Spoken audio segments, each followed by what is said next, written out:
How they do without her tonight. Take a look at the starting lineups for Minnesota. Renee Montgomery starting at the point tonight. Lindsay Whalen gets the day off. And the usual four along in there with Montgomery. And for Chicago, it's Cheyenne Parker who slides into the starting lineup with no Elena Delle Donne. So the Sky headed to the postseason for a fourth straight year, something they had not done in their franchise's history prior to the arrival of Elena Delle Donne. But as Holly outlined, they will likely have to play throughout the postseason without last year's MVP. The Lynx can tie their single-season record for wins with a victory tonight. They are 26-5 with 3 games remaining. They've gone 27-7 a couple of seasons. And they have now won more games than any team in WNBA history over a 6-year span. Brunson tried to tap it from behind. It stays with Chicago. Minnesota starting out in man-to-man. They will play a little bit of zone, but man-to-man, their primary defense.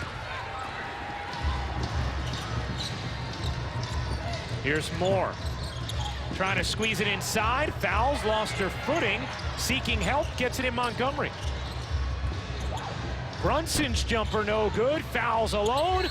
Denied by Boyette, but a foul. And Sylvia Fowles will go to the stripe. Cheryl Reeve, perhaps the front runner for Coach of the Year, guiding her team to yet another outstanding season. 5th time in the last 6 years that Minnesota has won 25 or more games. What a great job she did this season. I mean, coming in, the GMs picked Phoenix to finish first, Minnesota to finish 3rd. And right now, when you look at the way all the teams are playing across the league, Minnesota's playing the best basketball by far. And meanwhile, Pokey Chapman trying to put things together for this group without Elena Delle Donne, something she's gotten familiar doing, as you talked about, Rebecca, but not something she wants to do. See Minnesota picking up and extending their defense in the full court and getting the steal. This is not something that Minnesota usually does early on in the game. And Cheryl Reeve has told us she doesn't expect her starters to play more than, say, 4 straight minutes tonight as Pondexter buries the jumper. With everything sewed up already, if someone's really going hot, she might push it to 5 minutes, but she really doesn't want any of her starters playing extended stretches. And if you have any concern with the energy level of your team, starting on pressure, great take by Sylvia Fowles. You get that pressure, that gets your energy going right away. What's important here, Imani Boyette, 2nd foul already. The last time these teams played, Boyette was coming in off the bench, but she had limited minutes because she got in foul trouble in that game as well. And Boyette has played very well the second half of this season.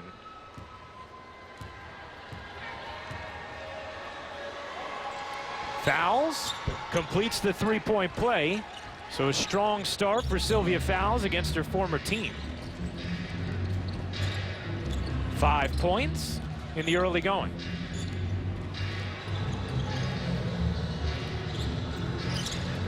Parker has it poked away by Moore. The right decision by Parker, getting overplayed to go back door. That pass shouldn't have been made. Lob inside, Fowles has a knock from behind, and it'll go out off of Minnesota. Chicago basketball, and here's Erica DeSouza, who will replace Imani Boyette with those 2 fouls. DeSouza began the season as a starter, but Boyette, the rookie, the 10th overall pick from this year, developed so nicely that she has slid into the starting lineup. Yeah, Boyette has done a really nice job on the defensive end as well, not just blocking shots, but altering shots. And a foul against Minnesota. First foul on Sylvia Fowles. It's always a strange event when Sylvia Fowles is involved with fouls, and there have been a lot of them already. She's either been fouled or she's received one. That time she is not, but she'll help up Renee Montgomery after the offensive foul is called against Chicago. Post players, to me, it's always such a wasted foul when you pick one up. What is that? How many feet from the basket? Right. And you can't hide. You're a post player because you're big. The officials see if you set a moving screen. Brittany Griner gets a ton of those. And that's on Cheyenne Parker after Boyette already picked up 2. Moore draws 2, fouls open at the line. With the mismatch, gets to her right hand, can't finish. The tip is good, but that'll be an over-the-back call against Rebecca Brunson, and a lot of whistles early with just 2+ minutes gone by. I think Cheryl Reeve, though, has to be pleased with the aggressive nature of her post players so far. Sylvia Fowles attacking the back. You can live with that foul by Rebecca Brunson. That's just total hustle play. Vandersloot, clear path. Vandersloot likes mixing up, getting inside, and if she gets kind of congestion inside, she's very comfortable navigating her way through it. Having another really strong season, tied for 3rd in assists in the league. Augustus got bumped, and she'll work her way to the line. Courtney Vandersloot likes to be in attack mode, and she will finish for you inside, getting into the paint. Defenders' heads turn, so there wasn't the help defense there. Easy to. Cappy Pondexter hit with her first personal. You see those numbers from Vandersloot, who is also 2nd in the league in assist to turnover ratio. She actually led the WNBA in assists a year ago. I think she's an underrated defender as well. She will pick up in full court and pressure the other team's point guard, make them work. Augustus hits them both. A 9-4 lead for Minnesota.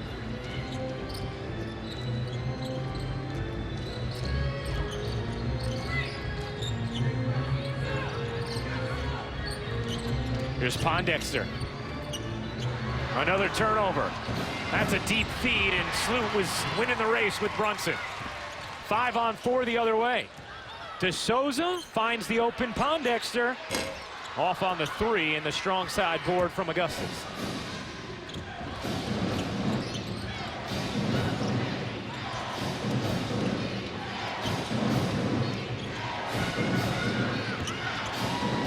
Brunson can't finish. Fouls tip, no. Still volleying. Fouls. Pivots away and hits. 7 points early on for Sylvia Fowles. Love the energy of Sylvia Fowles. Last time these teams played, she had a relatively quiet night, not a lot of touches. She is attacking tonight. Vandersloot, another lane. This time Fowles closes on it for the block, and Montgomery keeps it in bounds.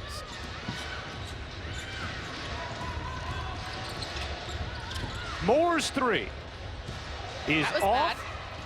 Now, Holly, it must mean something special to Sylvia Fowles to come back here and play well.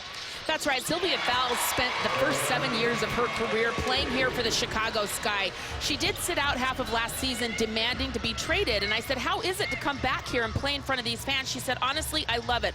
I don't feel like there are bad feelings. I love playing in front of these fans. The fans were always incredible to me. She said, I'll always come over, say hello to the owner who treated me so well. I like to show up big when I'm in Chicago because these fans have been behind me since the very beginning. Well, her high-scoring game of the season came against Chicago back on May 18th. 24 points from Fowles, 13 rebounds in that one as well. Pondexter trying to cross up Maya, hung with her nicely. Here's Vandersloot. Inside, Breland couldn't control, and it's Minnesota ball. And here's what we were talking about that Cheryl Reeve referenced, Rebecca. Wholesale changes to her starting lineup as Natasha Howard, as well as Janelle McCarville and Gia Perkins will check into the game. Brunson, Augustus, and Fowles will head out for Minnesota. This is a unit that has done such a good job all season long for Minnesota. Their bench has been better than we've seen in the last few years. Come in, they turn things up on the defensive end. They can score much better than in the past offensively. Howard traveled there. Well, there is such an appreciation and an admiration for this bench from the starters, and the numbers are drastically improved, as you see, from last year to this. And we asked Cheryl Reeve, what is it about this group that you were able to have this season? Because the GMs didn't pick you to win this year. They didn't even pick you to finish second. Last year, you wondered, okay, was that the end of the run? And she and Lindsay Whalen and Maya Moore have all pointed to the bench production and the depth that they have this year.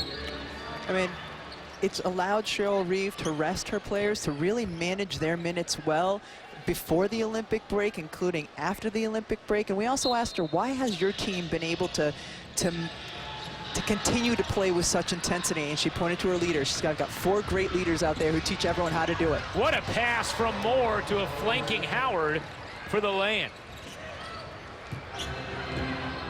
A 15-6 lead for Minnesota, and another turnover for Chicago, their 6th. Just so out of the ordinary for Minnesota to be continuing to press full court. Down court feed right into the arms of Sloot, who will lay it home.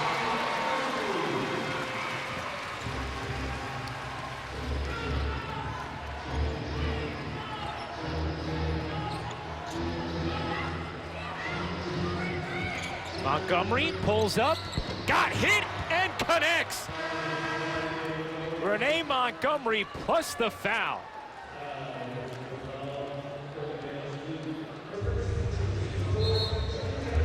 A strong start. Game than have to play it on the road. Or a 4 seed, you'd much rather have the bye in the first round and then host in the second round. Right. Right, exactly. The 4 gets the bye to the second, as does the 3. The 1 and 2, which are Minnesota and LA, get byes to the semifinals. New York has already locked up a 3 seed. But in New York, a team that's decimated by injuries and has really struggled at times since the Olympic break. Seattle could be the hottest team in the WNBA outside of Minnesota. They are. 7th turnover of this opening quarter for Chicago. McCarville tried to squeeze it in. A 3 from the wing is off the mark. Rebounded by the Sky. Pondexter connects. That's where Kathy Pondexter is dangerous and so capable. The one-on-one, similar to Simone Augustus in that way, in that she can create her own shot whenever she needs to. You talked about the numbers in the Open, but she has been much more productive scoring-wise without Elena Delle Donne over these last 2 seasons. Hampton fires another, can't hit. Howard the back tap. Hampton confident, can't connect on that either. Chicago looks like the last 2 possessions have gone to a zone defense, trying to shake things up a little bit on that end of the floor. Here's Tamara Young, recovered from an ankle injury and smooth with the J. Tamara Young, one of those players for Chicago who does all of the little things, and she has been missed the last few games when she's been out with that ankle. Here's Howard. Has it poked away by Breland. Here come the Sky with a little momentum. Jamira Faulkner zips through the lane, and that's 6 straight for Chicago, and Cheryl Reeve may want to take a timeout. And she does.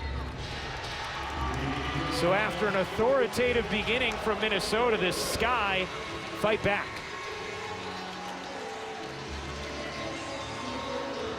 Well, we know that when Jamira Faulkner gets loose, she is tough building. And to his seat here in Chicago, Amani Boyette, the very social media active rookie for Chicago, has been tweeting all year at 50, trying to get him to come to a game. He said he would, and he finally is here to watch her play. And he gets the pleasure of talking to Holly Rowe a little bit later in the game. Exactly. Holly has been prepping for this interview, maybe more than she's ever prepped for any interview we've ever seen from her. She just put her 50 playlist on, I think, before the game. That's right. I'm wondering how many song references she can get in to the interview with 50. Who is sitting courtside, enjoying the action. Unfortunately for Amani, she picked up 2 early fouls, so she'll get some time in the second quarter, but not as much as she'd like to be out here right now. Yeah. You asked Pokey Chapman, do you think, or do you have to worry about that at all for Amani trying to play outside of herself? And Pokey said, well, I hope so. Of course, Chicago could use some extra efforts from different places without having Elena Delle Donne around.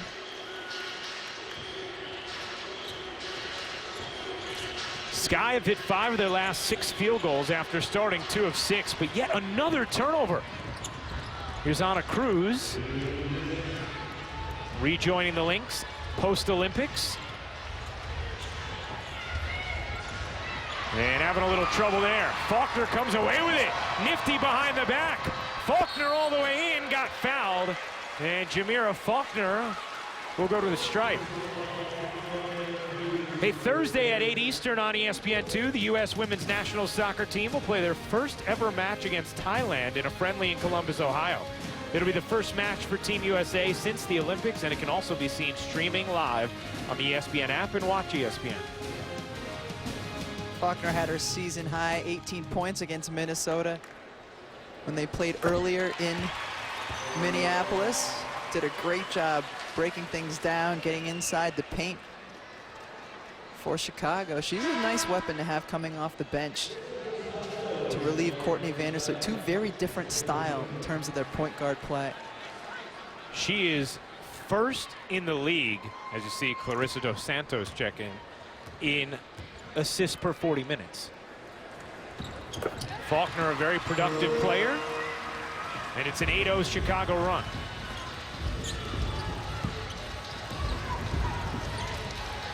Perkins guarded by Allie Quigley. Howard burned right around Dos Santos but couldn't finish. Quigley, the reigning 6th woman of the year each of the last 2 seasons.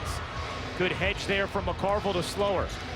Dos Santos using the window, beautiful footwork in the post.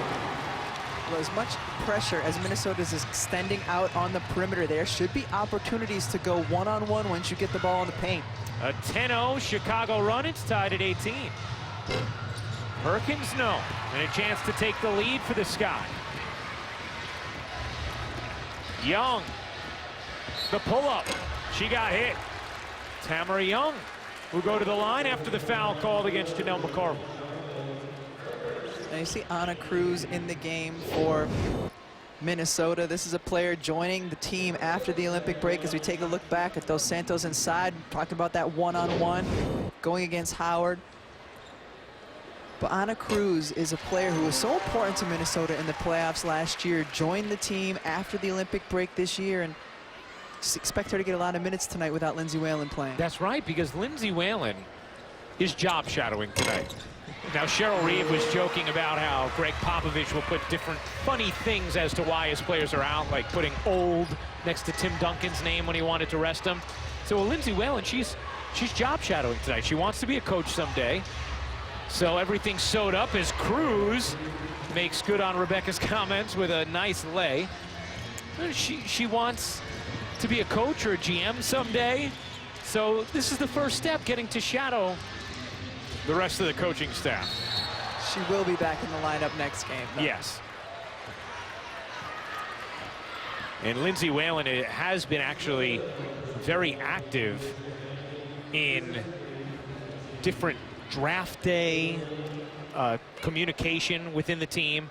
She also actually last year was given player evaluation reports by Cheryl Reeve. So they're already sort of getting her feet wet with a front office or coaching type role. There's certain players you play with or watch play and you say, yeah, they're definitely going to be a coach, or they could be a good coach, and I think she's clearly one of those. Well, I wonder, now, she also is interested in media a little bit. So is she going to get involved in the end of first quarter interview with Holly Rowe? Will she either ask Cheryl a question or will she answer one? We'll have to wait and see. I guess so. Reason for you to stick around, Rebecca. I know how you like that end of first quarter break where you go away. Howard puts it home. Howard, to me, is such an important piece to Minnesota in terms of their playoff. Think about last year, Devereaux Peters was playing for Minnesota, coming off the bench in that 4 spot, and she helped them beat LA in that series. Howard is that kind of player. She will be very important to Minnesota. Chicago has scored on 7 of its last 8 possessions.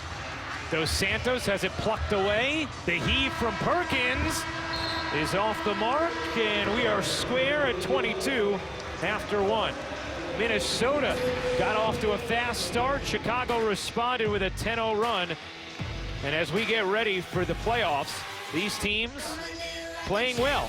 after 1 quarter of action in Chi-Town.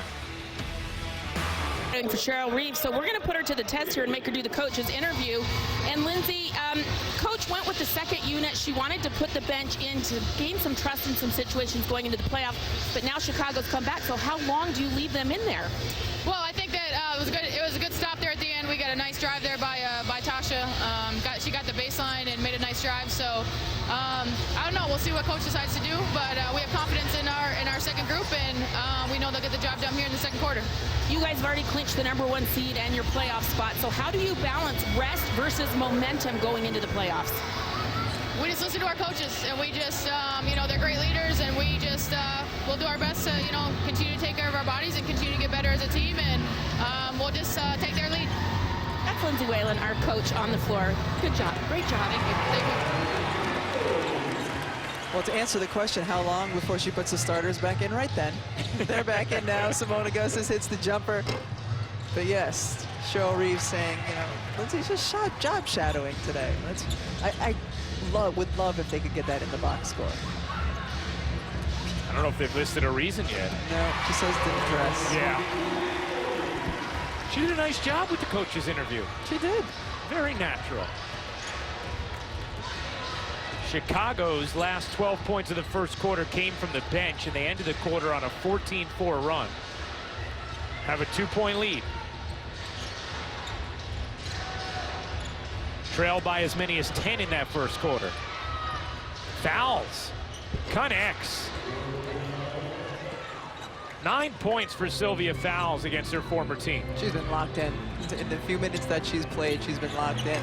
Parker lays it in off the nice feed from Jamira Faulkner. Well, that's one thing we've already talked about, but when you extend your defense, the help isn't there as easily. You could get easy open looks inside or the one-on-one opportunities in the paint. Moore. Attempting just 1 field goal in the first quarter. Brunson spins free and then denied from behind. Faulkner has her pocket picked by Moore. Last hit Faulkner, Minnesota basketball. 9th turnover for Chicago. They turned it over plenty in that first quarter, as many turnovers as field goals, and a lot of fouls, including 2 early ones from Imani Boyette, who has remained on the bench with her hero 50 Cent in the crowd to see her. Fouls again, unstoppable at this point, 11. When she is in attack mode, it is very difficult for any defender in the WNBA outside of maybe Brittany Griner to defend her one-on-one. Chicago has hit 9 of their last 11 shots. Breland swatted away by Fowles, her second block of the night.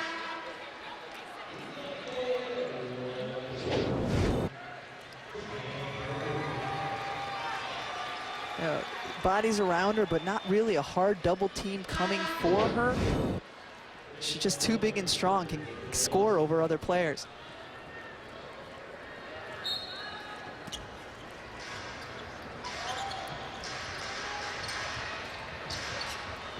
Boyette into the game now. Catches it on the roll and then couldn't handle. 10th turnover for Chicago. Brunson being ridden the whole way down by Boyette, and that's going to be her 3rd foul. That's, rookie mistake. You've just been able to come back in the game, spent most of the first quarter on the bench with foul trouble. She's got to be a little nervous that 50 Cent is here watching her play, but don't pick up your 3rd one now, and now you have to go to the bench the rest of the quarter. Yeah, and so 50 is going to be disappointed. He's looking, he's saying, wait a second, they're sending my girl to the bench? They are 50, they are. Take a look at the upcoming WNBA national TV schedule. Full slate of games across the WNBA networks. On NBA TV coming up next, it'll be Phoenix at LA. Phoenix fighting for that 8th playoff spot. NBA TV Thursday, it's Atlanta hosting Washington. And then on Sunday on ESPN2, Rebecca Holly and I will be in Indianapolis as Tamika Catchings plays her final regular season game. For more on these games, please go to WNBA.com or access the WNBA app. LA, a team that really needs to figure some things out. Lost 3 in a row, lost 5 of 8. They've completely, to me, kind of lost that mojo that they had going into the Olympic break. 11th turnover for Chicago. Montgomery flips it up too strong. She's been working on a floater. Rebecca, how much of the sloppiness we're seeing from Chicago, 11 turnovers thus far, has to do with adjusting to life without Elena Delle Donne? I think it's more adjusting to what Minnesota's doing defensively. You know, we talked about Minnesota kind of uncharacteristically picking up full court with their pressure early on in the game. I think that's led to turnovers, extending their defense, different personnel. Young, and out of bounds off Breland. Minnesota ball. And things that are striking that you're going to be missing without Elena Delle Donne. Yes, her points, her 22 points a game, but also the attention that she gets from the defense, whether they double team her or really try to deny her the basketball. That is going to leave other areas of the floor open for you, and Chicago no longer has that without Elena Delle Donne in the lineup. Well, as Pokey Chapman told us before the game, we play to, through, and off Elena Delle Donne. So it is an adjustment as Fowles has looked spry tonight, couldn't quite finish. Wanted to call, didn't get it.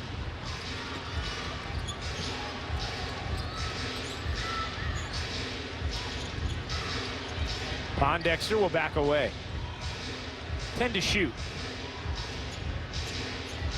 Breland, good ball fake, rumbles in and puts it on. Nice take, a nice decision by Gabby Pondexter. She's a player who will oftentimes kind of wipe away the screen. She likes to play in space.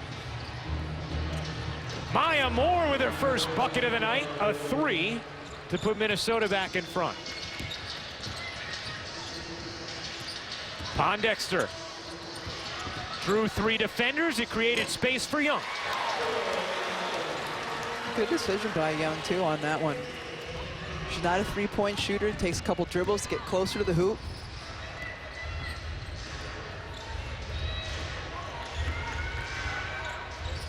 Pick and roll, Brunson. Swatted by DeSouza. 2 on 3, Pondexter, the pull-up. Chicago's been very good when they've been able to get stops and get out in transition. Another example of that with Pondexter. 8 points for Cappy Pondexter. And Cheryl Reeve wants a timeout. Having a little miscommunication with Maya Moore. Well, Cappy Pondexter. NBA, and I think what's neat is these are not just breast health awareness games. You're actually helping people get breast health assessments so that they can actually take action against this disease. How can you help? You're absolutely right. This is about transitioning from a conversation that in the past is focused on awareness into one focused on action. So we're so proud to partner with the WNBA on delivering our life-saving Assess Your Risk tool. So I would encourage everyone to visit WNBA.com/assess-risk. It's a 19-question quiz that combines family health history, lifestyle factors, and it ultimately is helping to save women's lives. How do you think the WNBA is helping you get this message out that women can go on that site and find out how they can get help? Well, we have been so proud to have such an incredible partner in the WNBA through a bunch of different educational resources and social assets, and just spreading the word and making sure that women do something differently for their health. Well, thank you so much, and thank you for the care and love that you're giving women all over the country. Thank you. Thank you so much. All right, thank you to Lindsay and Holly. As Vandersloot hits the floater, obviously it's great work that Lindsay's doing, and what a wonderful way to take some action and assess your own risks. So easy to do, as Lindsay just pointed out, and a great partnership that the WNBA has with them. Early detection is so important for all kinds of cancers, especially breast cancer, and women really need to take control of their own health care. Moore leans in and connects.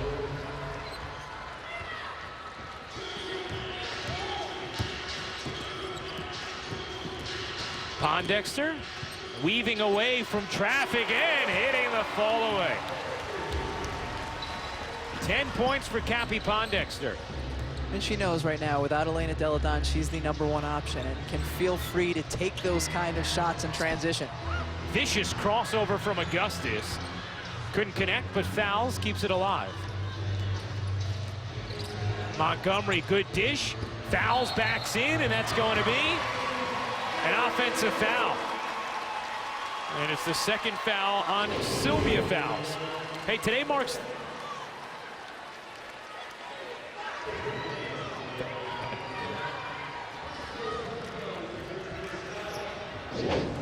do you think? She's a secondary defender who is inside the restricted area. So then by rule, it would be A foul a of the blocking defender. foul. Yes. So you're going to disagree with the call, is what you're telling me? On a few counts. First, I thought she was moving. Second, she was in the restricted area. So yes. Now, if you're the primary defender, then it is okay. But the secondary, no. And now a technical foul.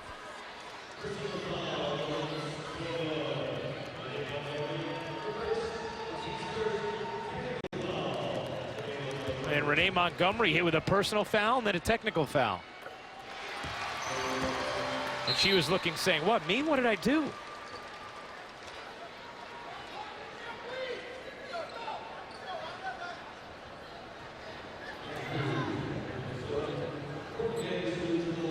And Cheryl Reeves trying to get an explanation from Tiffany Bird, Roy Gulbayan, or Jonathan Sterling, but cannot. Hey, today marks the last day of WNBA Breast Health Awareness Week, presented by Kaiser Permanente.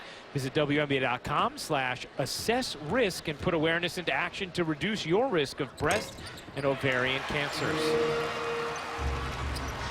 So that is how you go on and take the quizzes to assess your risk that Lindsay was talking about with Holly.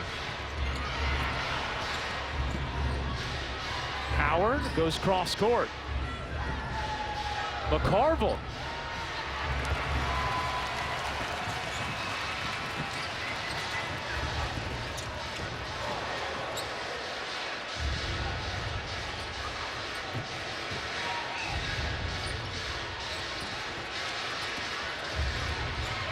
Cappy off the mark. Dos Santos pokes it out of bounds. Timeout on the floor. This Chicago and Ryan asked Rebecca if I have time to go to the cafeteria. All right, Doug. Well, here, the Sky shooting just under 64%. And down 10 early, have a 4-point lead. Still fighting for the 4 spot in the playoff race. They've already clinched a postseason berth, but now there's such a difference between finishing 4th or finishing 5th. The 4 spot would mean a bye through the first round, and then hosting a single elimination game in the second round. And also for Chicago, trying to kind of find their new identity and find their groove without Elena Deladon, because it does not look like she will be back for the playoffs. Renee Montgomery back in, and we did see the replay in the commercial break. She did deserve that technical foul. Yeah, she did something with a word that you just can't do. Speak it. On a cruise with a running hook, no. DeSouza muscles in the rebound.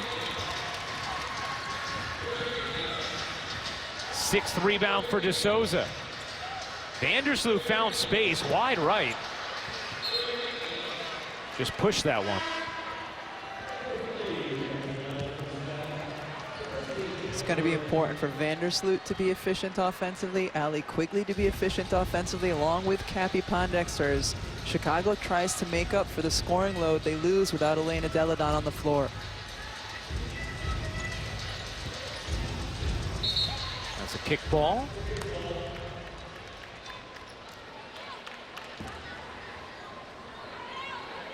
You see the numbers with and without Elena Deladon. Obviously, last year's MVP has a profound impact on the Chicago Sky. They had never been to the postseason prior to drafting Elena Deladon, and now they've been all 4 years that she's been here with the Sky. Shot clock at 2. McCarville lets it fly. No. Howard on the offensive glass can reset. Where Howard is so good is getting those offensive boards. Nice back in there, just didn't put enough on it. What did Cheryl Reeve tell us? I want to see if Howard can come through for us in big moments, again, because she knows there will be those moments in the playoffs. Vandersloot nearly walked, instead dropped it to Pondexter. Shot clock at 5. DeSouza, no. Here comes Perkins. Well, Cheryl Reeve also said she thought the national TV spotlight tonight, that would be us, was something good to see. Her bench players, how they handle it. Players like Natasha Howard, Anna Cruz, as she looks for them to play in big spots in the playoffs. Because normally coming in off the bench, they have the luxury of knowing, you know, the starters are going to be the ones who are in there in those pressure moments. They can just play their role, and here she wants them to get a feel of what it's like when you are the one being counted on in those moments.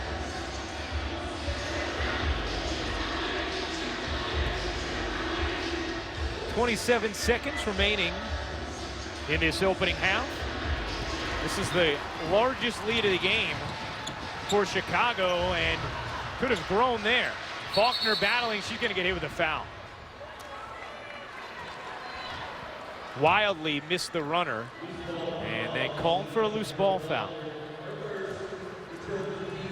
She did not say any of those words, so therefore she did not get a technical foul. That's right. Words you can't say over the air. Well, you could say them once.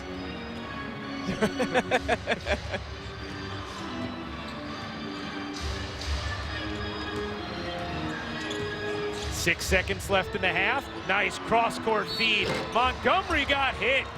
Allie Quigley fouls Montgomery behind the three-point line, and Renee Montgomery will have 3 free throws with 3.6 seconds remaining in this second quarter. Second time tonight, right? Was that Last one of time 3? she had toes on the line, yeah. Okay. But you know, same general concept.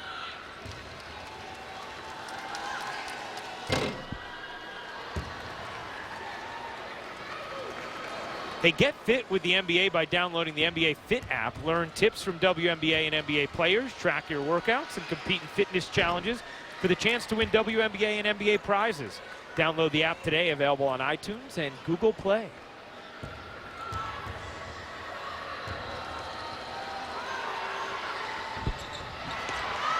McCarville on the rebound. No. And DeSouza will just claw it and let the half end. The Chicago Sky with a 2-point edge at the half, playing without Elena Delle Donne on the day where the reigning MVP had surgery on her thumb, and trying to find a way to wins as they make a playoff push towards the 4 seed, and Cappie Pondexter with a big open. If Chicago's going to find a way to navigate without Elena Delle Donne. Meanwhile, it seems like every time Sylvia Fowles has touched the ball tonight, good things have happened for Minnesota, playing without Lindsay Whalen, who's getting a day job shadowing, as Cheryl Reeve described it. The aspiring coach, although Cheryl Reeve telling us she hopes Lindsay has 5 good years left in her, but knows that once retirement comes, she wants to be involved with the organization still. Everything has been sewed up for Minnesota as they are the 1 seed. We'll have home court throughout the playoffs and a bye to the semifinals. Sewed up or sewn up? It's a good point. I see what you did there with the correct English thing. Breland leaves it short.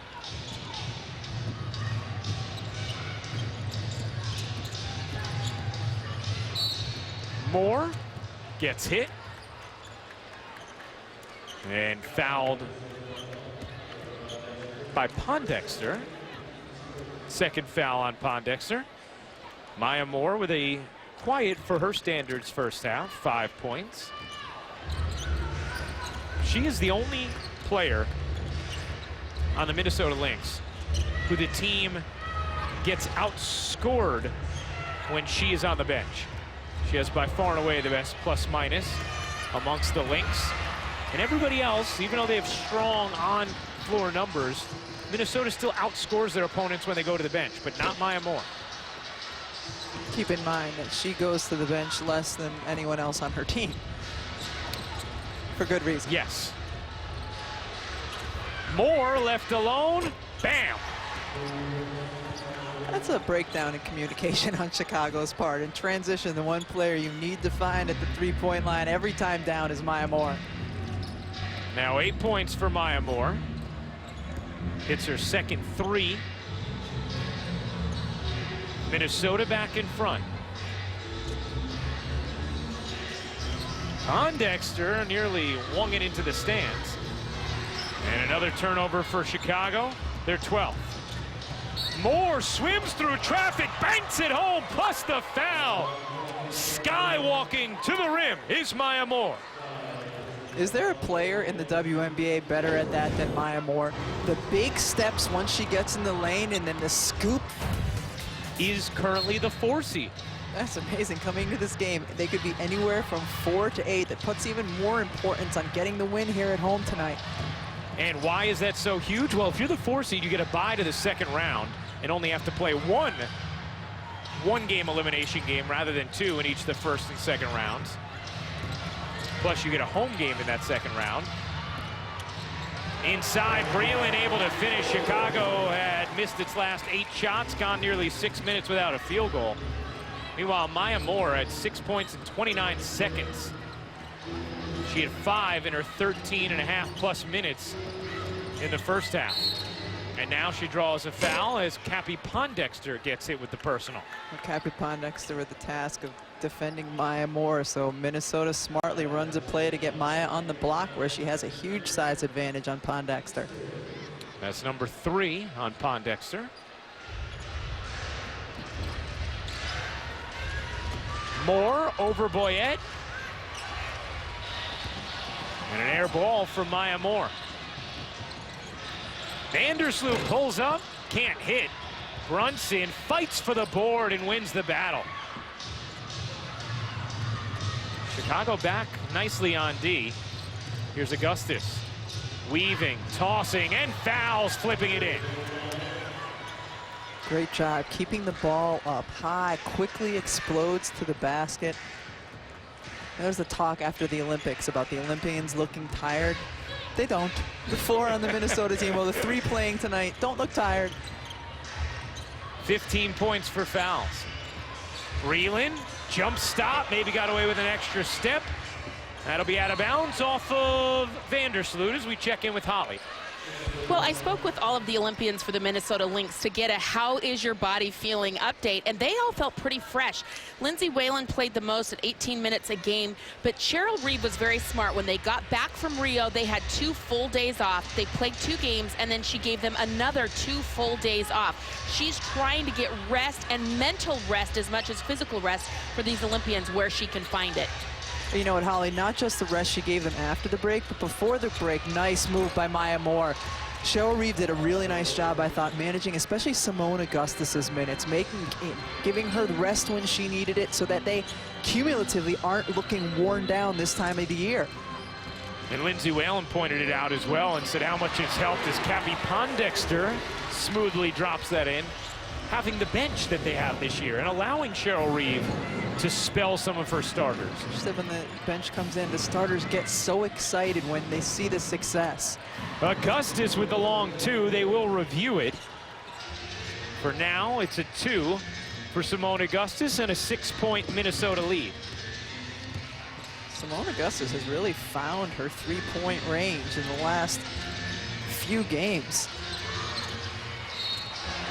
Fouls went over the top on Boyette and is called for the personal, her 3rd. Yes, Holly?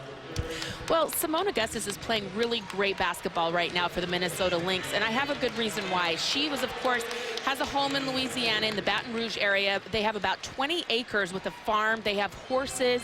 You know, her parents and everybody, they were very concerned during the flooding in Louisiana, but her horses are safe, and more importantly, her donkey. Yes, she has a donkey named Shrek, and the donkey and the horses all made it safely through the flood. So her mind is free of worry right now. But in Shrek, isn't the donkey's name Donkey? I can't confirm that. But she went with the donkey being Shrek in this case. Yes. My second favorite part of the story to Simone having a donkey named Shrek is that on the way to the arena tonight, Holly said, I've got a story about a donkey, but I'm not going to tell you what it is until we get to the arena and do it in game. Let me tell you, Holly, it was the best tease this season that we've had. And you made it stick. But in all seriousness, I could see how it's a little liberating for her mind to know that everyone's okay after what they've dealt with in Louisiana as Augustus puts that home on the weak side board. Her parents weren't able to go to the Olympics because they had to tend to things back home. So obviously that was something that was weighing on her mind when she was in Rio. And Simone actually broke down, dedicating her gold medal to the people of Louisiana. That's too tall for De Souza. And this is a 14-4 start to the third quarter for Minnesota. And it's kind of the way the first quarter started. The key is going to be, once the starters for Minnesota come out and get the rest that Cheryl Reeve wants to give them, can the bench players really keep the momentum going? Starters got off to a 15-6 start in the first quarter. Moore ducks in, fires, no. Howard, good effort. Breland as well. Ends up with Minnesota. Here's Augustus. Breland and Howard really going at it underneath the hoop. And a foul called on Minnesota. Good sign, though. That's Howard's only her first foul of this game, and that's been one of the concerns Cheryl Reeve has had with her this year. Is she is very prone to fouls, and Cheryl Reeve needs Howard on the floor tonight. She's going to need her at times, as we've mentioned, during the playoffs, and so she cannot get into foul trouble. Among the league leaders in fouls per 40 minutes. Cheryl Reeve said, I need to see if she can stay on the floor. De Souza.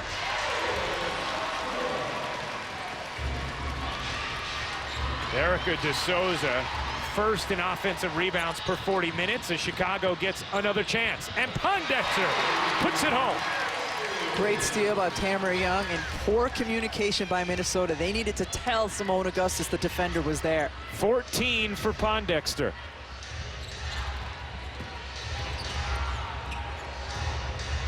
Montgomery has the mismatch, went right around De Souza and able to draw the foul. Renee Montgomery will shoot a pair.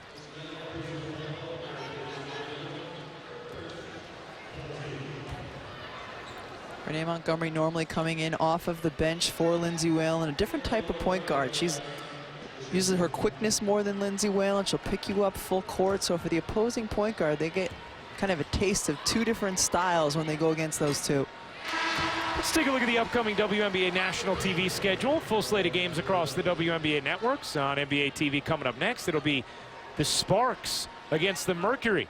Thursday, Atlanta hosts Washington on NBA TV, and we are in Indiana on Sunday on ESPN2 for the final regular season game of Tamika Catching's career. For more on these games, please go to WNBA.com or access the WNBA app. And it could end up being the final home game, although highly unlikely for Indiana because they have all the tiebreakers, so they should finish 4th, 5th, or 6th. Indiana, because of Tamika Catchings, is a team that plays with so much toughness. It's a team you don't want to face in a one-off either.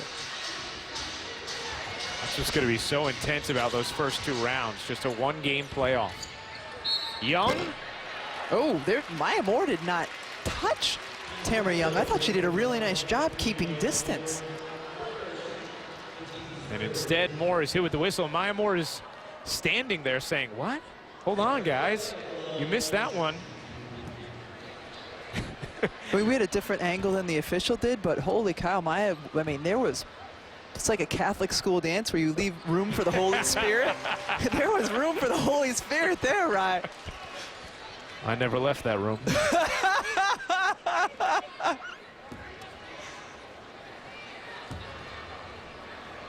Young hits both. It's a three-point game.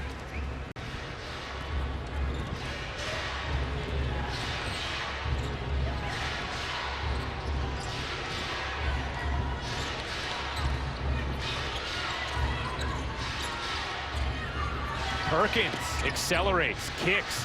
Howard, the little hesitation.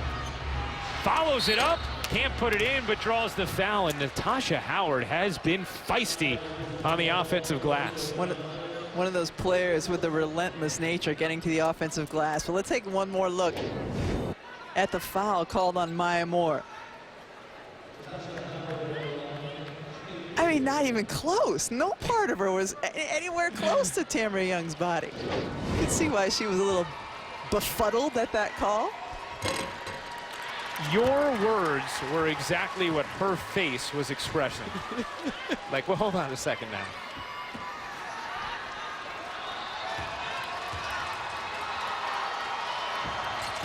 Howard misses both.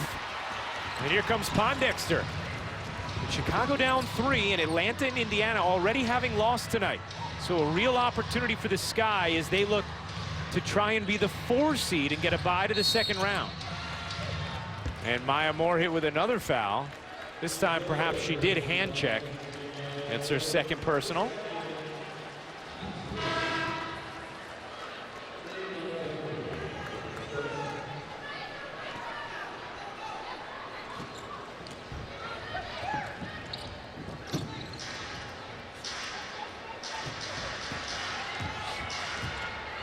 Faulkner, vicious crossover, the floater, no good. Oh, you got to hit the floater after a crossover like that. That was so pretty. She is quick. Quick on quick. Anna Cruz, Renee Montgomery playing together on this second unit. They did a nice job last year in the postseason for Minnesota as Young jumps the route. Tamara Young ahead of the field. First 2 games with Elena Deladon out, Chicago lost. Tamara Young was also out. She is an important piece to what they do. Just look at the energy she is bringing. Tamara Young fired up, trying to get this crowd electrified. Always a potent defender and really giving an injection of life to the Sky. She has 10 points off the bench for Chicago.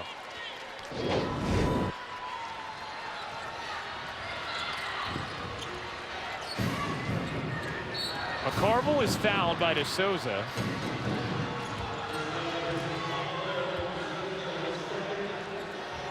Second foul on Erica DeSouza, who was acquired in the Sylvia Fowles trade. It was a 3-team deal along with Atlanta. That came late last July.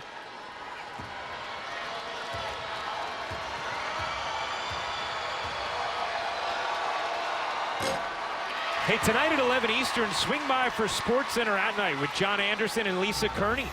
They'll have all the MLB highlights, all the NFL news, and everything else from the sports world. SportsCenter at Night on ESPN, also streaming live on the ESPN app and watch ESPN.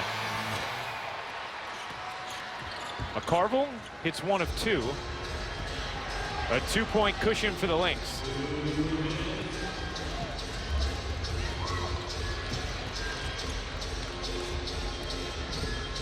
DeSouza tried to force it, didn't work out. Perkins on the steal. Whoa! Renee Montgomery knows it's going to be a double dribble. Instead, Faulkner picks it up, off to the races. Timeout, Minnesota. This game is tied.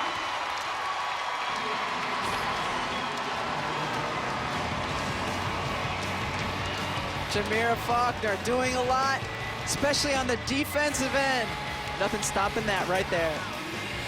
And 2, I mean, you know, Rebecca, the way the community of Indianapolis embraces Tamika Catchings, the community of the WNBA, the way they love her. That's going to be a really special afternoon.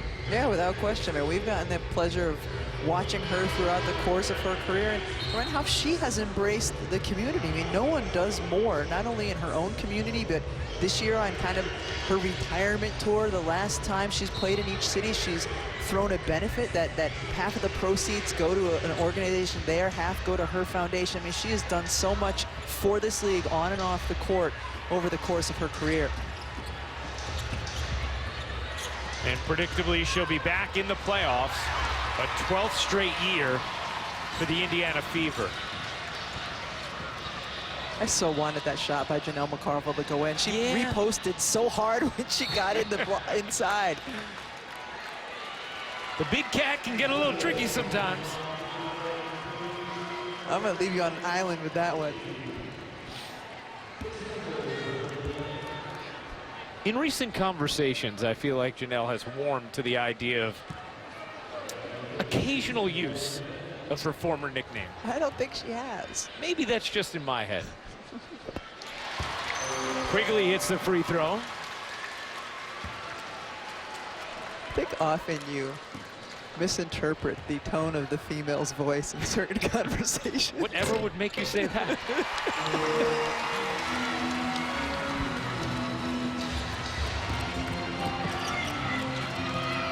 A 12-2 Chicago run. Faulkner got in on McCarville. And a foul called on Jamira Faulkner. Bonus situation, so free throws coming for McCarville. Right now, Pokey Chapman has to be happy with the energy with which her team is playing. Oh no, it didn't look like enough contact for a foul to me. McCarville hits the first.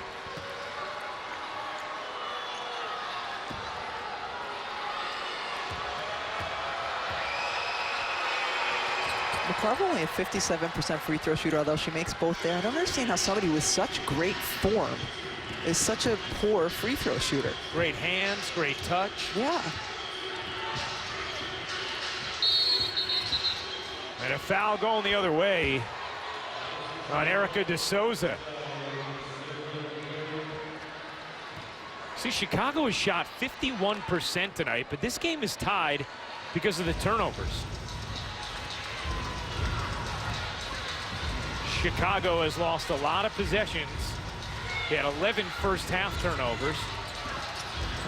They have 13 for the game.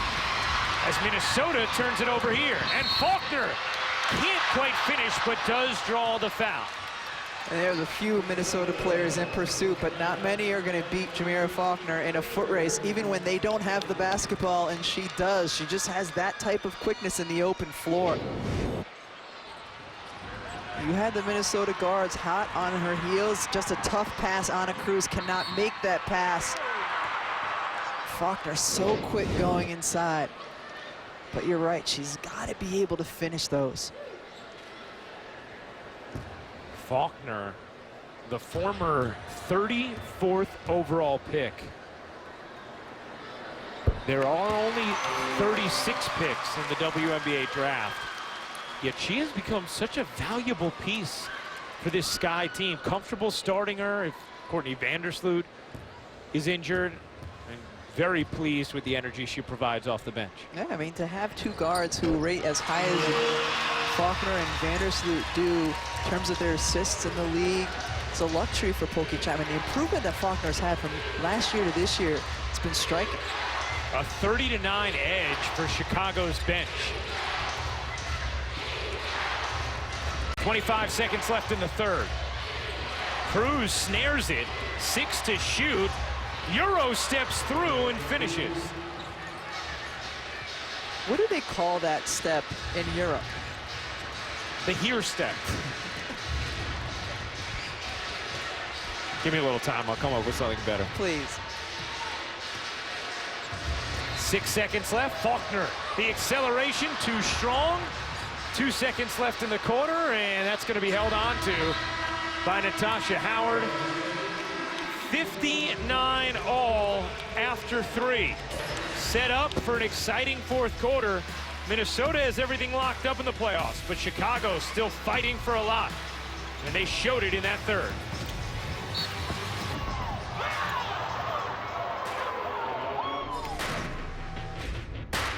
You kind of know what you have on this bench now. How do you like the energy, enthusiasm your teams come out with? I like the energy. I like the fact that we cleaned up some of the offensive rebounding and taking care of the basketball. It has given ourselves an opportunity for a win. I feel like your defense has also given you some of that, creating turnovers, getting back in transition. How can you continue that in the fourth quarter? You know, we talked about getting deflections. They're a very good passing team. So if we can get some pressure in the passing lane, mirror the basketball, make some entry passes difficult, we can get some deflection steals and get out in transition. Sounds great. Thank you, Coach. You look beautiful. Thank you. You know, absolutely. I mean, I thought Chicago did such a good job attacking, getting out in those passing lanes like she was talking about. Just a better defensive energy, making Minnesota turn the basketball over. Nice pass from Quigley, and Dos Santos finishes in traffic.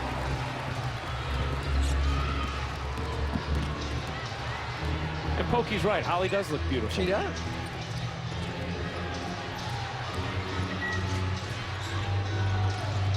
Cruz. I mean, look at the energy right now from Chicago. All over the floor, they're hounding the ball handler. You don't want your big to get a foul there. But I mean, Cruz was having to make something out of nothing because of the defensive pressure being applied. Fourth foul on DeSouza. Chicago playing with the urgency of a team that knows something's at stake tonight. There's a big difference between being a 4 seed or a 5 or a 6 in the playoffs. And they'd move into the 4 with a win tonight as Cruz buries the jumper. Think about it, you're a 5 seed. It's very likely that you're 8. Your 5-8 game, your first game of the playoffs in a single elimination would be Phoenix. Nobody wants that. So the GM's picked to win it all. As Young cans the jumper. Young's looked really good in this first game back since she missed a few with her ankle injury. 12 points for Tamara Young. Lob inside, good D there. Dos Santos and Young came over. It'll remain with Minnesota, but more of that activity that you're talking about. Yeah, coming from the weak side, anticipating the pass. Janelle McCarver looked at Howard and shook her head like, my bad. Augustus with a hand in her face, knocks it down. A long 2 for Simone Augustus. And she is now in double figures with 10. Faulkner zipping through, finds Dos Santos. DeSouza keeps it alive. How about Young? Yeah. Same with that same type of energy and activity on the offensive end as well for Chicago. Faulkner makes things happen when she gets in the paint and is able to find a shooter outside. Chicago running full tilt every possession.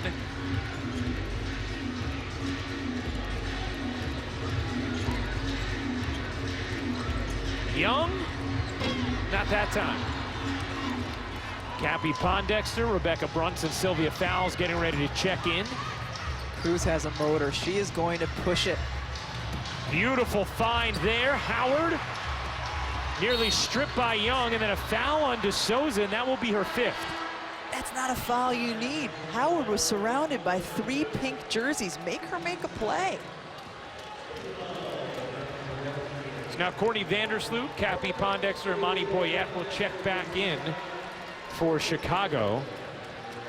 DeSouza will check out with her 5 fouls. You see the numbers on Pondexter tonight.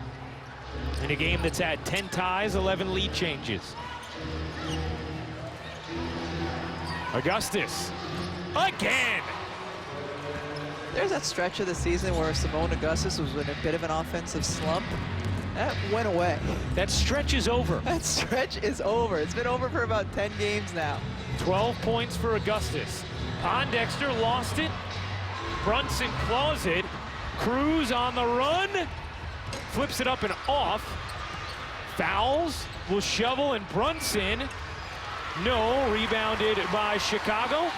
Holly, how about the shots from Simone Augustus and the rhythm that she's found? Well, Simone Augustus is playing at a very high level today for a good reason. Today at shoot around, like almost right out of the gate, Cheryl Reed was all over her, really yelling at her for some of the habits she was doing at practice. And then after practice, she pulled Simone aside and said, look, I need you to be the example on this team. If you do stuff and think you can get away with it, the people on the bench are going to follow your lead. I need you to set the right habits for Gia Perkins and the people behind you to follow.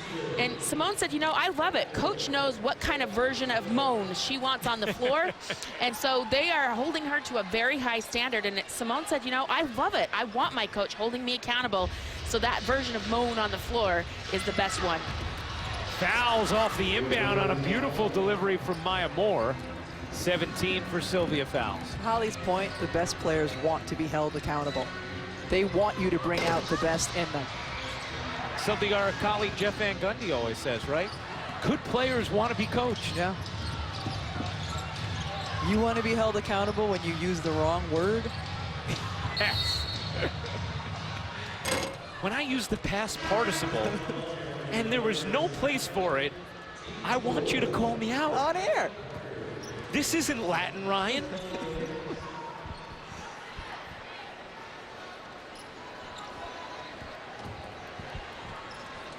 Minnesota back in front by 2, 6:16 to go.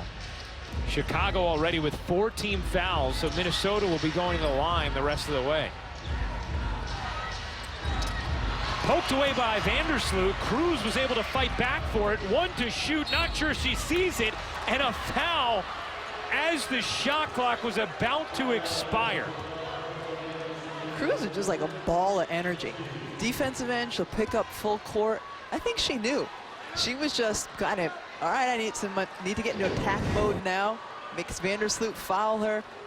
Just taking it to the rim. That was the right call. Yeah, without question. Pokey Chapman was not thrilled about it. Her ball handling skills were better when she was a player. I mean, granted, when she was a player, she didn't have a rolled up paper in her hand while she was trying to handle, but. Cruz hits both. Minnesota on a little 6-0 jolt. They lead by 4. And a foul there on Cruz. That ball of energy ran into Vandersloot. Timeout on the floor, set up for a fun finish. 5:55 to go in the 4th, and Minnesota leading by 4. ESPN's coverage of the WNBA is brought this evening. Tamara Young really leading that charge by the Chicago bench. 14 points so far in this game. Chicago can move into the 4 seed in the playoff picture with a win tonight. Indiana and Atlanta have already lost, creating that possibility. That's a foul against Minnesota. And there have been quite a few whistles in this 4th quarter. Minnesota already in the bonus, and Chicago working its way. 2nd foul on Brunson. Young, she got it. For her first game back from injury, Tamara Young has been on point. Her shot has been on point. What did Pokey Chapman tell us? Young was almost in tears on the bench in those games. She was so frustrated that she couldn't play when she was out with her injury. 16 points for Young. Fouls, deep seal, couldn't finish. And then a foul going the other way on Sylvia Fowles. That is her 4th. She's played with such good energy, continues to go after the hoop, after the ball. Yeah, it was her forearm. I think hit Parker right in the head. That is the 4th foul on Minnesota. Now with a bonus for each team. Free throws the rest of the way as Pondexter sticks the landing. Tie game. 14th tie of the night.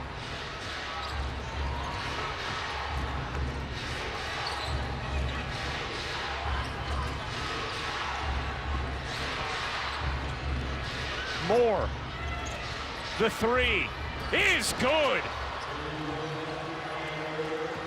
That one was a dart. She just used the dribble quickly to get room and then darted it through.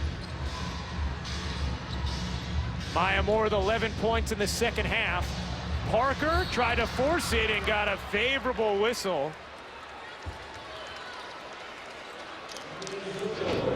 Your premier scorers starting to show out in this 4th. Yeah, we've talked about the stars. Cappy had been quiet for a little while, but she can score on the best of them. Maya Moore just needs a little bit of room, gets it with the dribble. Looks a little bit like that game winner in Game 3 last year against Indiana. Beautiful. First free throw missed by Parker. 5th foul on Sylvia Fowles. That is the first missed free throw of the night for Chicago. They were 15 of 15 before that Parker miss. And she misses both. Good rebound inside by Dos Santos, and Chicago can reset.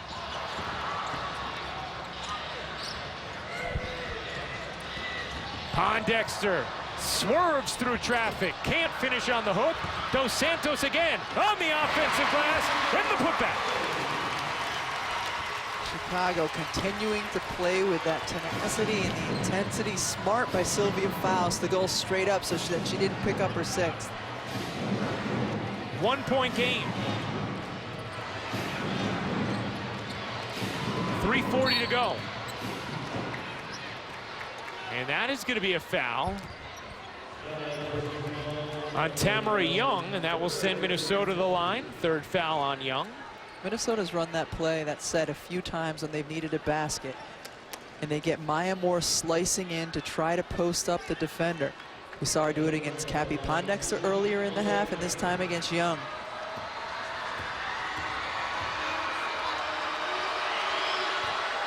WNBA Breast Health Awareness shooting shirts are available on WNBAstore.com and at the NBA store on 5th Avenue.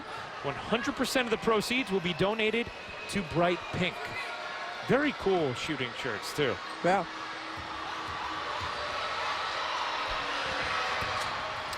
Both free throws good for Moore, who has 13 second-half points after having just 5 in the first half. Dos Santos was fouled, yeah. Moore got her. And now Dos Santos will go to the line as it's becoming a free throw shooting contest. Chicago as a team this year, 83% from the line, but remember, those numbers really buoyed when Elena Deladon is on the floor. One of the best free throw shooters in the WNBA. Second in the W this year, 93.5%.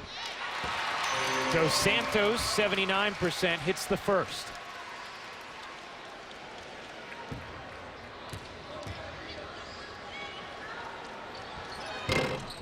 And gets the roll.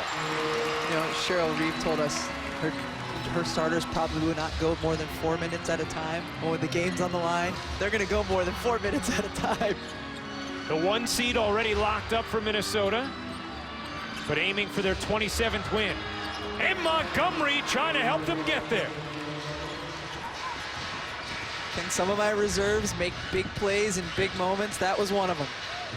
Vandersloot weaving finds Parker on the jumper.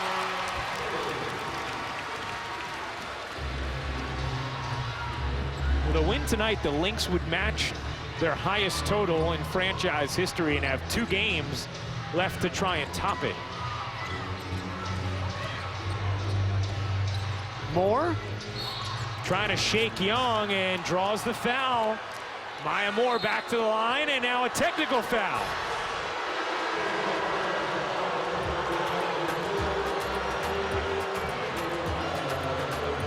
Renee Montgomery's 3 helping give Minnesota a cushion, and they have more free throws coming.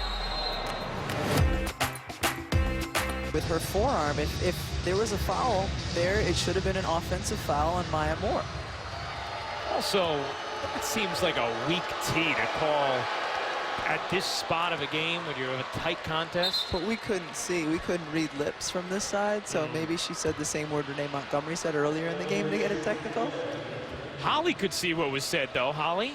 I didn't really see Tamara Young say any kind of expletive, but I did see Pokey Chapman go and speak with the official saying, I want to know what the foul was. I want to know what the call was so I can instruct my player in the huddle what she did wrong. And the official kind of got into it with Pokey a little bit and said, you know, she fouled her with the forearm, but Pokey wasn't satisfied with the explanation, but definitely an interesting call. Yeah. I don't think she was sincerely asking him to tell her what the foul was. A lot of questionable calls this evening. So perhaps the frustration's bubbling over for Pokey Chapman. In a game of meaning as her team fights for the 4 seed, and now Sylvia fouls is gone. That's going to be her 6th personal, and now another technical. Again, for dancing around a little bit, I mean, I understand, you know, the officials don't want you to make them look like a fool. But you don't need to call a technical foul there either. This crew came in being thought of as a little trigger happy, and they have lived up to their reputation.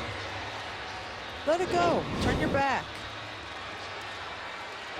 Unless that right there at the end was an expletive, then maybe you did call it. Do you think players have the right to be a little frustrated tonight? Yes. That's where it can get tough. I mean, Angel McCautry was not allowed to play tonight because she got her 6th and 7th technical. in the same game, their last game against Phoenix, and on your 7th technical, you have to sit out the next game. Now, right now, Diana Taurasi's at 8.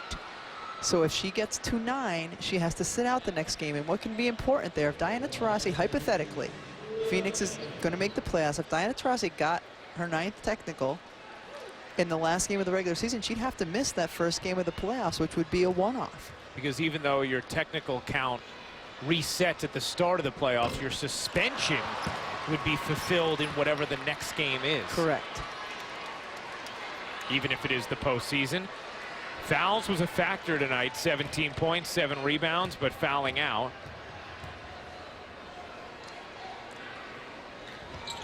Pondexter hits 2 of the 3. It's a 3-point game.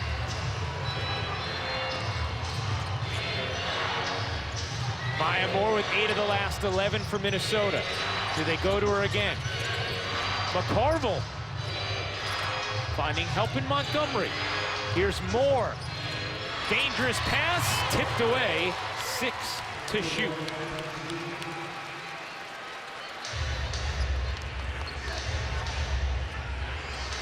I would expect Maya Moore to be the one who gets her hands on the basketball here. Maybe Simone Augustus after the inbound.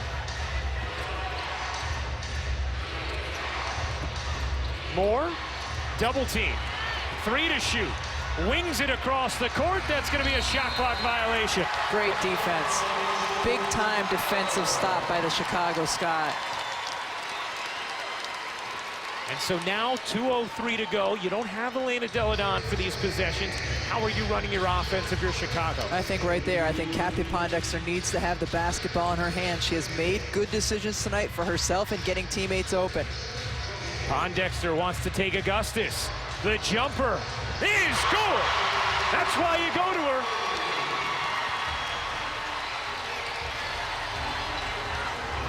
One-point game.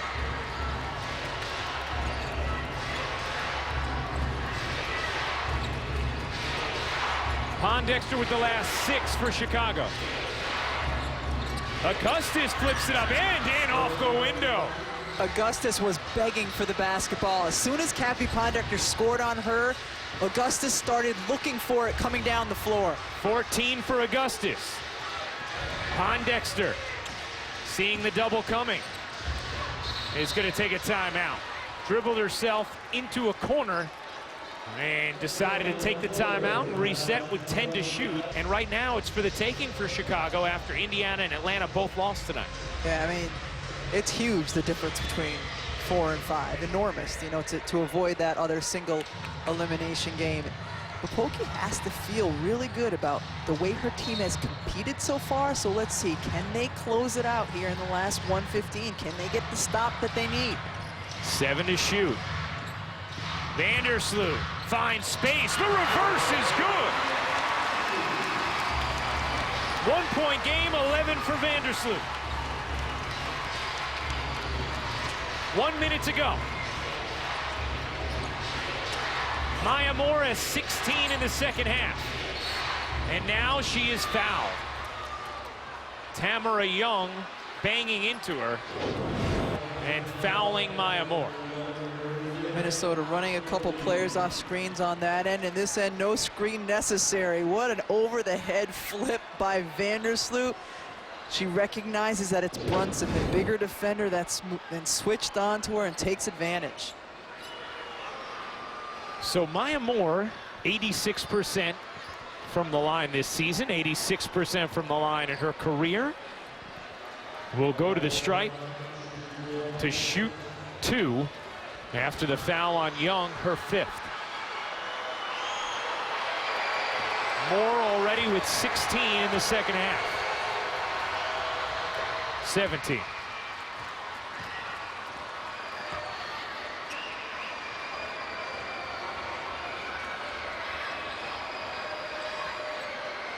You would expect to see, going the other way, Kathy Pondexter to have the basketball in her hands again. Let her be the decision maker.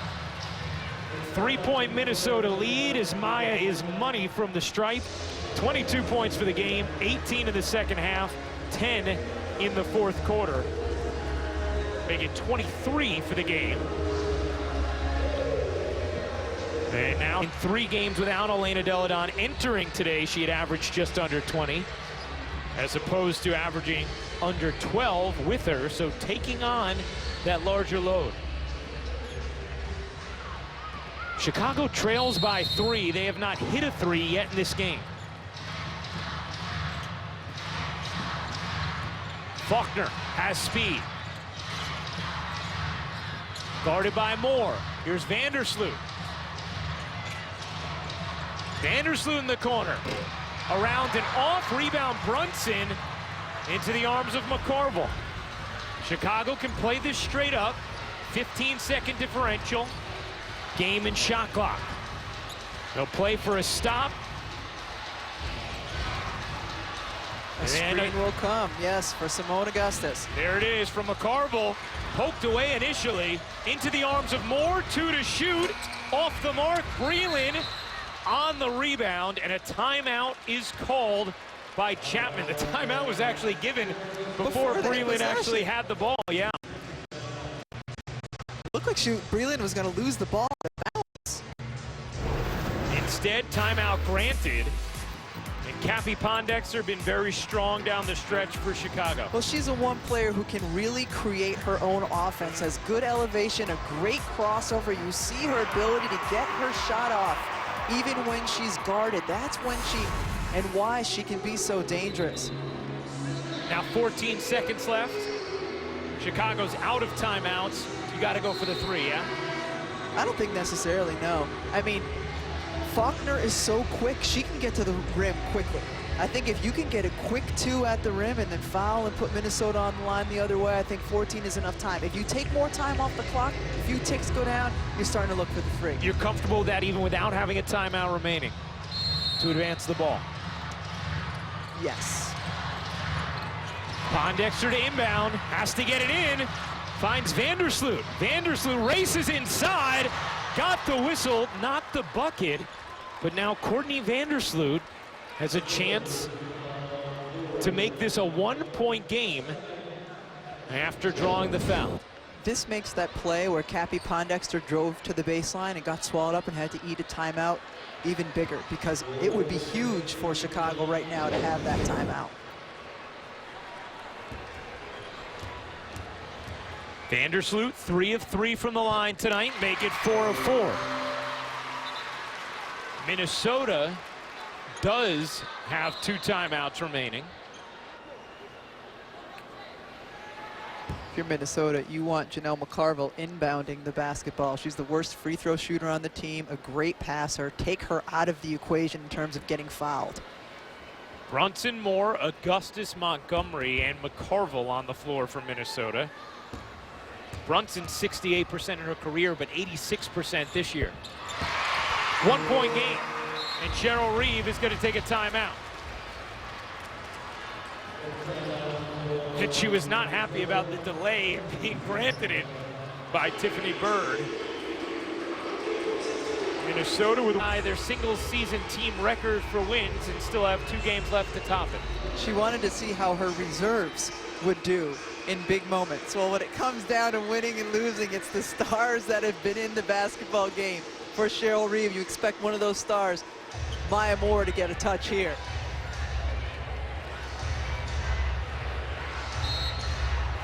McCarville to inbound. Maya Moore 8 of 8 from the line tonight. Into the backcourt to Montgomery. She evades Vandersloot. 7 seconds left. Montgomery not touched until 6.1 remaining.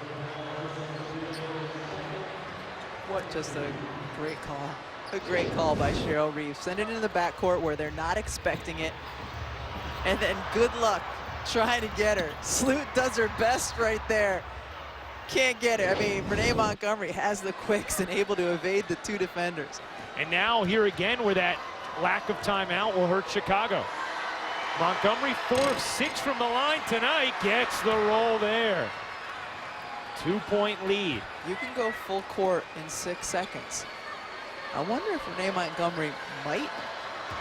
No, she's not going to try to miss it. She's trying to make this and then Chicago can get down in 6 seconds. It's a 3-point lead for Minnesota.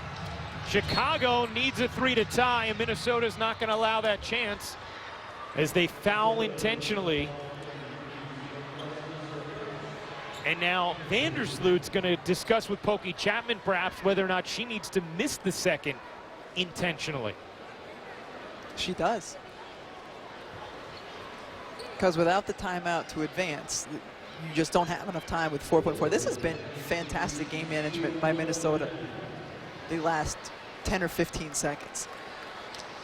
Big reason why Cheryl Reeve should be the front runner for Coach of the Year. Vandersloot hits the first. Now Jessica Breland, Cheyenne Parker will be on guard for the rebound. Natasha Howard comes in for Minnesota to help on the glass. It's missed intentionally. Vandersloot gets it back, does not flip.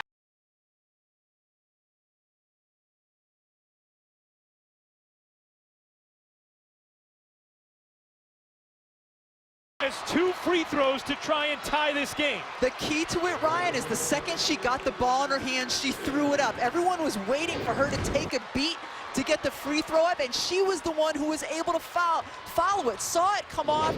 Just a perfect play by Courtney Vandersloot. And she hits the first.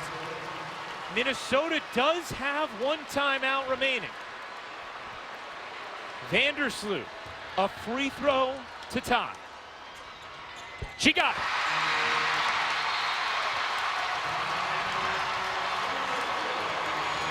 You don't see that executed very often. And that was textbook from Pokey Chapman and Courtney Vandersloot.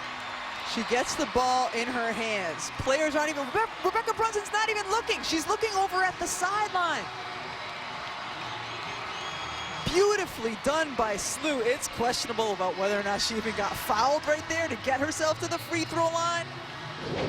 But as clutch as those makes were, those last 2, her biggest free throw of the night was the one she missed to get the offensive board.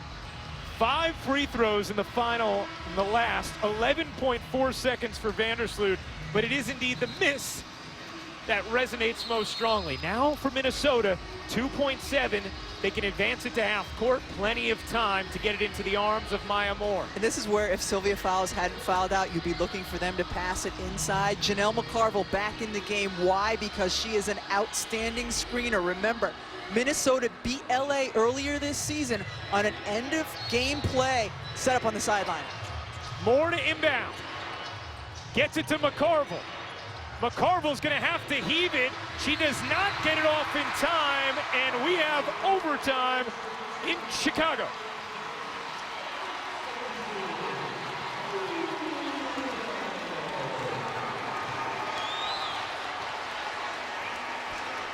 #15th tie of the game, and this one means we get 5 extra minutes.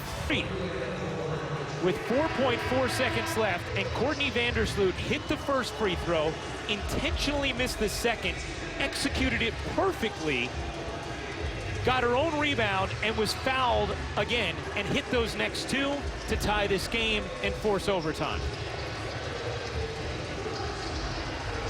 Spectacular finish to the regulation of this ball game. And Amani Boyette back in the game, and she has not seen much time here tonight.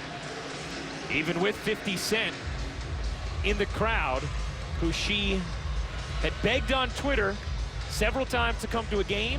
He said he would, make good on his word. She has not performed, but wins the tip there. And now without Sylvia Fowles in the game, fouled out. Boyette at 6'7", has a real size advantage. They can try to take advantage of that inside. Pondexter gets it to Boyette, trying to take advantage of McCarville. Boyette to the hook, she got it! So a good sub. You know she's gonna win the tip at 6'7", and then you look at her, get her the basketball inside against the much smaller McCarville. Tamara Young guarding Maya Moore. She has 5 fouls. Here's Maya, free from 17, and cans it.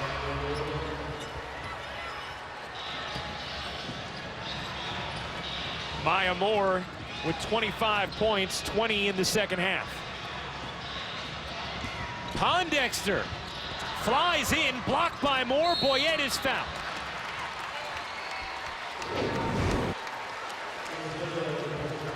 Imani Boyette. Only 7.5 minutes in regulation right there. The elbow to the chest of McCarville, and finishing the other end, a player who's got a lot more than 7.5 minutes, keeps getting it done. How about the decision from Pokey Chapman to bring Imani Boyette back into this game, and immediately paying dividends in overtime? I mean, that just shows the faith that she has in her rookie.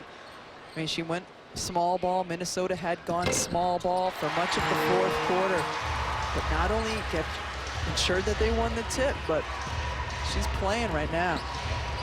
Imani Boyette did not score in regulation. She is the first 4 of overtime for Chicago.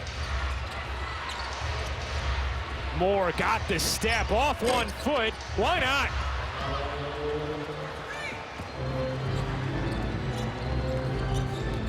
.22 in the second half for Moore. Spectacular is ordinary for Maya Moore.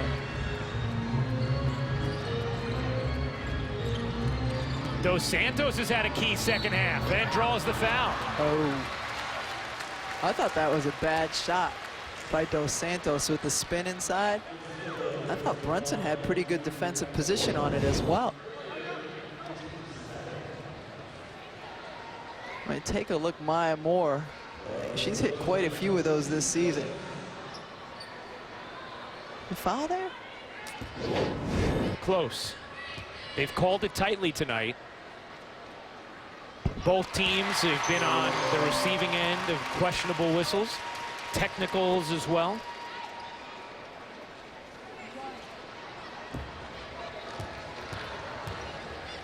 Dos Santos with 11 points off the bench, make it 12. Great bench production tonight for the Chicago Sky.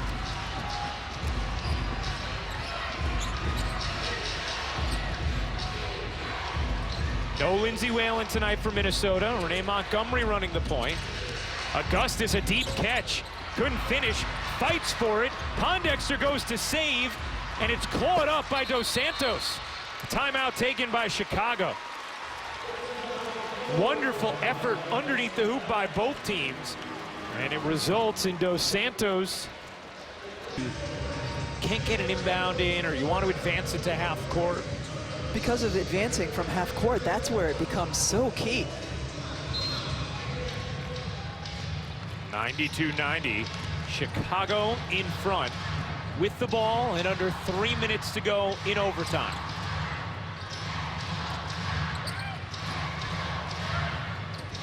Pondexter wiggles and misses badly. Dos Santos on the save, but McCarville is there. Here's Montgomery. Nice shake of Vandersloot. McCarville saw the open Brunson. Her jumper rolls in. Great defense by Brunson on one end, contests Cappy Pondexter, and then the other end makes the shot. That woman plays both ends of the floor beautifully. Pondexter guarded by Augustus. 7 to shoot. Vandersloot with 4. With 3, will heave and hit. Oh, what a tough shot. Her feet weren't even quite right after she had the step back from Renee Montgomery. 18 for Courtney Vandersloot. Maya Moore with space. Off the mark, rebound to Dos Santos. And Brunson a little over aggressive with the foul in the backcourt.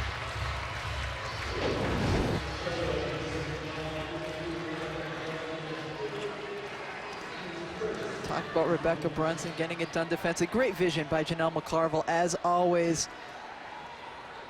But Chicago has been able to answer. And look at that, her feet are not even quite pointing at the basket, Ryan. Vandersloot's feet.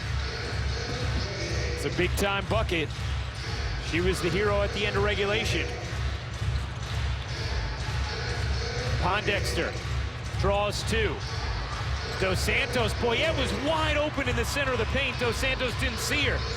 Young can't get the roll. Boyette skies in, can't finish. 1:20 to go. Minnesota trailing by 2. Moore with 2 defenders on her. Here's Augustus on a 3. She got it. You've talked about it, Rebecca. That stroke from 3 for Augustus has been on of late. When the game matters and the big moments really matter, you could throw any percentage out the window anyway with Simone Augustus. And with Cappy Pondexter, who cuts through 2 to finish Chicago back in front.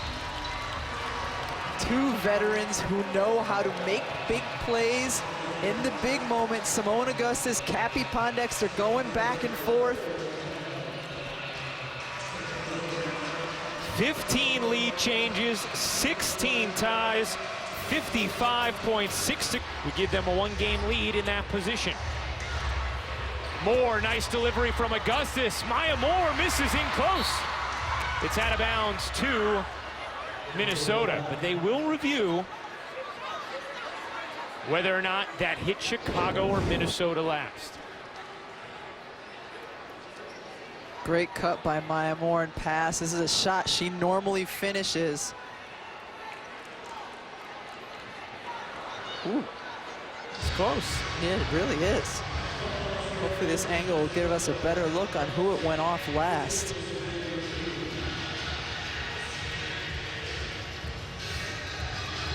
If it hit out on that initial bounce, then it definitely hit Chicago last.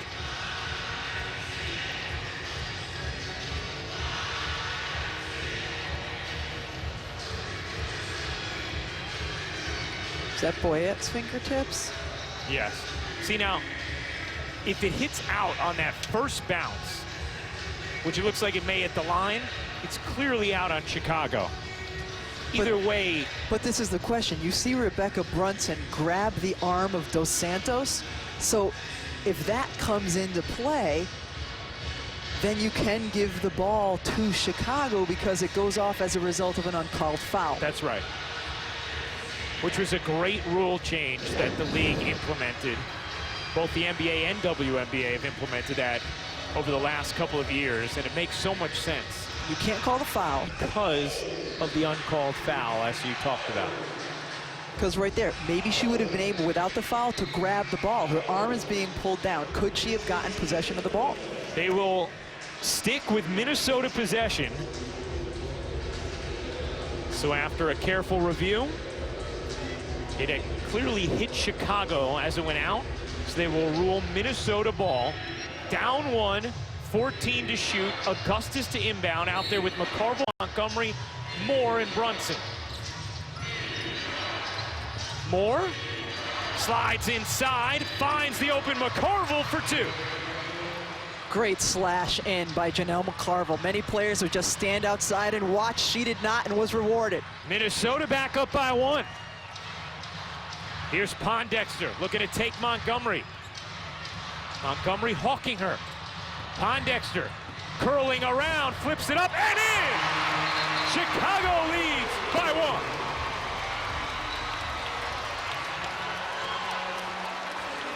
1. 24 for Cappy Pondexter. Maya Moore, you knew was going to be the playmaker at one end. Didn't take the shot instead. Great job, McCarville gets down the lane. And then for Chicago, all eyes for Minnesota's defense were on Cappy Pondexter, and she was still able to get inside and score. Look at this. Look at all the players just shadowing over to Cappy. Doesn't matter. She's going to finish. 17 lead changes in what has been a scintillating game here in Chicago, and now the ball back in the arms of Minnesota, out of timeouts. And you think once again they try and operate through Maya Moore. Yes. Or Simone Augustus. Simone Augustus has been big time. That's the beauty for Cheryl Reeve. With all of these stars on her team, she has more than one option. 17 lead changes, 18 ties, a 1-point Chicago lead with a lot on the line in the playoff push. 10 seconds remaining. Young knocked it out. And it will be Minnesota ball. We'll see whether or not they review possession there. They will. Young immediately jumped up to say, hey, it hit more last. We will see here. That could be another situation there too, though, because did Tamara Young, did her arm hit Maya Moore for a foul? And if it did, then they would award Minnesota possession regardless. Right. And to overturn, it has to be clear and conclusive that it should be Chicago's ball, because they've indicated initially that it is Minnesota's ball. That's right.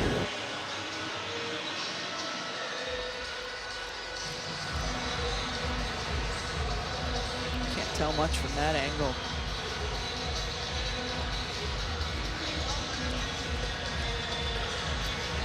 It's poked by Young. It very well may have hit more after it was touched.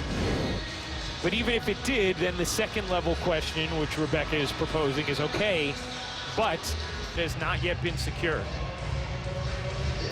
Right now, assuming it's going to be Minnesota basketball, and it is Minnesota basketball, I look for Minnesota to take it to the rim with about 4 seconds to go, because you want to be able to have an opportunity to offensive rebound. But look for Maya Moore to get the ball back and attack the rim. And Chicago has a foul to give. Moore to inbound.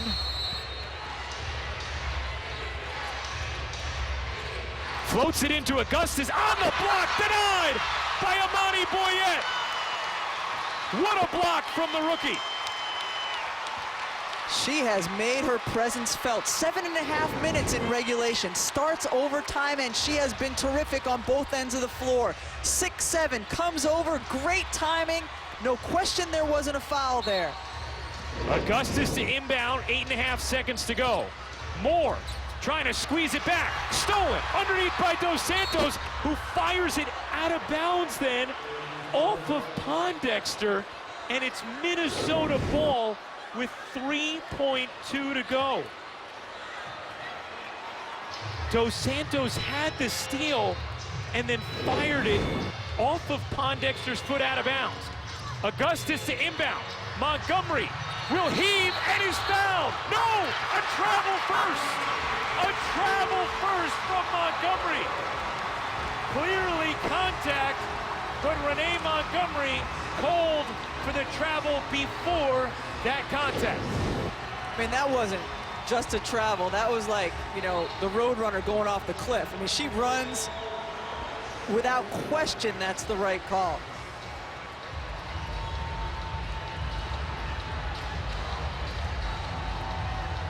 Good interior defense by Chicago. Where they come to the reality that they likely won't have Elena Delle Donne for the postseason after she had thumb surgery today. A chance for not just a huge victory in what it does in the standings, but also emotionally as they look to build some momentum post-Elena going into the playoffs. Vandersloot to inbound, 1.4 to go. Sloot will get it into Quigley, and that will do it. A gritty, gutty, hard-earned victory for Chicago over the top team in the WNBA. 98-97, the final in OT, and the Sky now the 4 seed in the WNBA playoff picture and controlling their own destiny.